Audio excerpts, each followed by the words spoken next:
Welcome to our next instalment of our B Corp Month interviews. We've got Paul Dunn here from B1G1. I think they've been a B Corp for about 9 years now. That's correct, yeah. Yeah, good to have you, Paul. In terms of good news flow, you're the man. Can you tell us a bit more about what you do and B1G1? Yeah, well, first of all, thank you so much for having me here. And that thank you also let me extend to all of you listening to this now. There's a lot of things you could be doing, but I'm thrilled that you're tuning into this.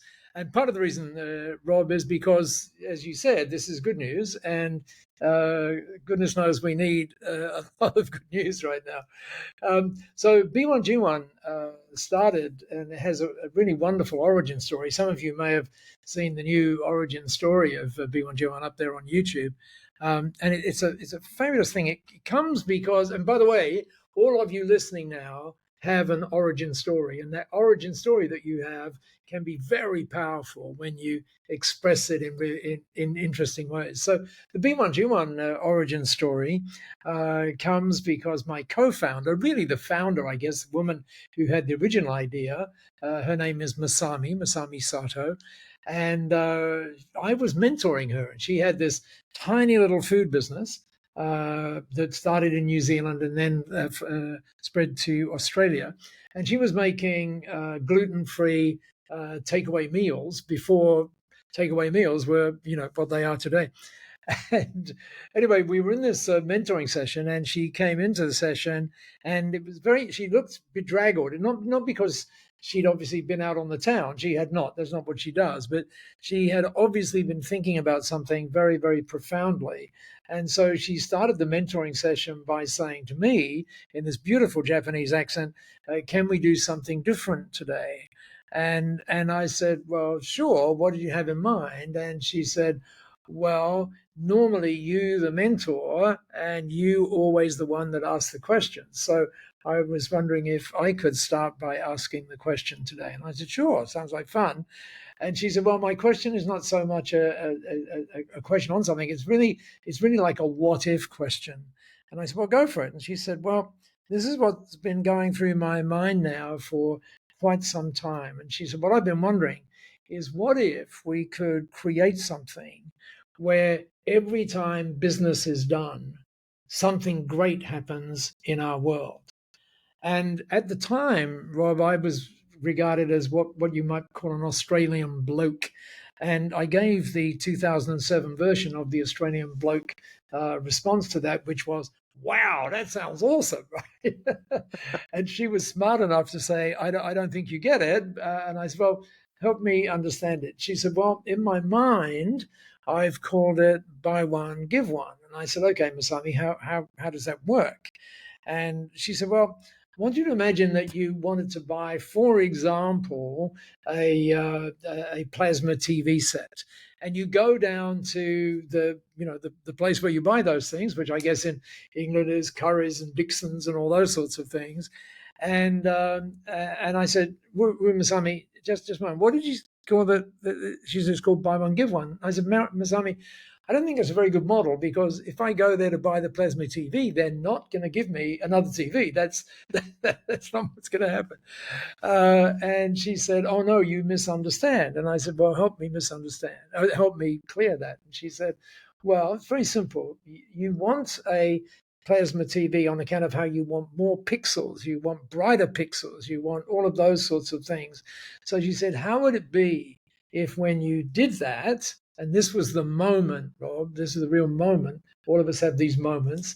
And this was it. She said, well, what if when you did that, someone who could not see got the gift of sight?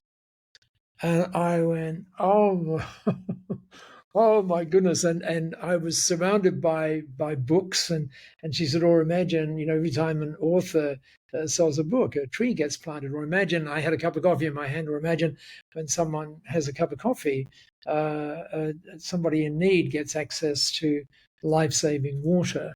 And I well remember my response to that, and it would be the same today, by the way. And I said to her, Masami, can I be your mentor for the rest of your life?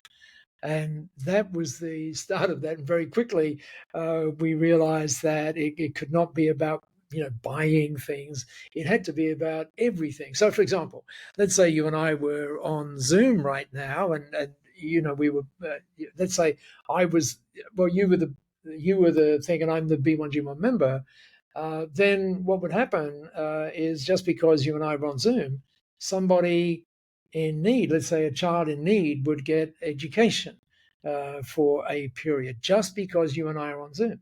Or, we had a great meeting today. So just because of that, somebody would get access to life-saving water. Or, just imagine it. It's so, as you said earlier on to me, Rob, it's great because what it allows you to do is to instead of saying it's kind of like what you do in GoodFX.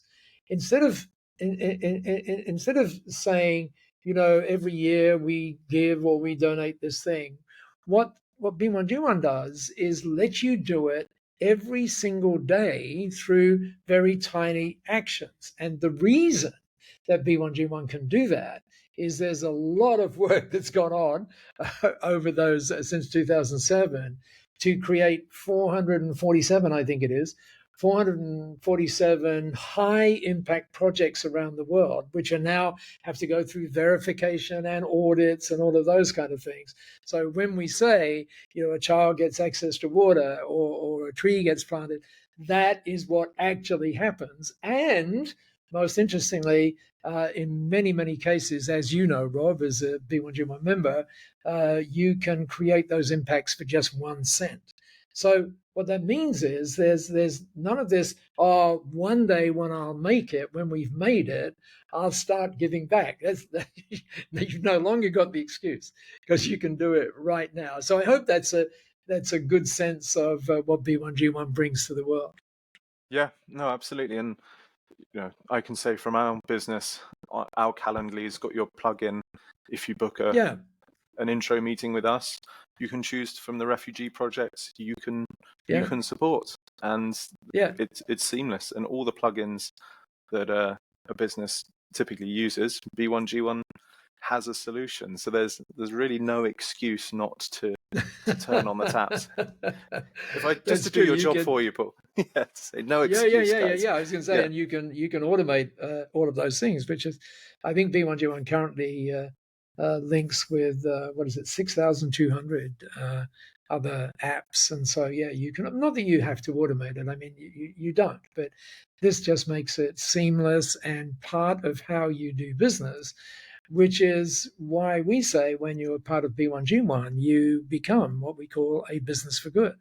And very quickly you will discover that being a business for good is actually good for business, right? And there's all sorts of reasons why that's true, but not the least of which is that it really transforms the way you think about things. It literally creates a giving spirit within the business, and that spreads out to your prospects, to your clients, particularly to your team members, by the way, and of course to you, because now you're feeling a little better about getting up every morning because you know that great things are happening just because your business is doing, simple things.